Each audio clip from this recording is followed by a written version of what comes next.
Другарче, денес ќе збориме на темата говор на телото кај нашите политичари. Не знам дали си приметил, ама нашиве политичари најчесто кога и се обраќаат на јавноста и се обраќаат на следниот начин, со рацете испружени пред себе и нежно споени со врвовите на прстите, што малку наликува и на молитва. Сега кога се во опозиција, со ваков став, тие се обраќаат на јавноста и ветуваат се и се што. Например, кога ние ќе дојдеме на власт, минималецот ќе го покачиме од 400 на 1000 евра. Сега, кога ќе дојдат на власт, се менува и нивниот говор на тело.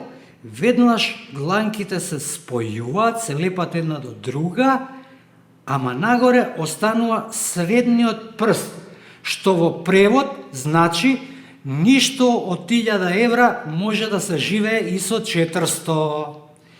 Сега, има и друг став со кој тие се обраќаат на јавноста. Може да забележиме дека на пресови они често стојат со рацете напред, вкрстени врз меѓу ножјето. Додека ги држат вака рацете, ние сите како граѓани сме безбедни.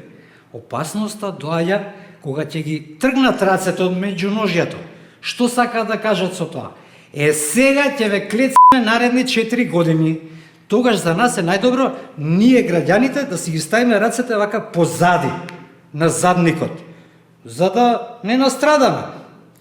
Или кога гледаш некој политичар на телевизија, на некој интервју, и го гледаш цело време се чеша за носот вака. Ама тоа не се чеша зашто го чеша, он тогаш проверува случајно да не му расте носот додека лаже. И така, другарче.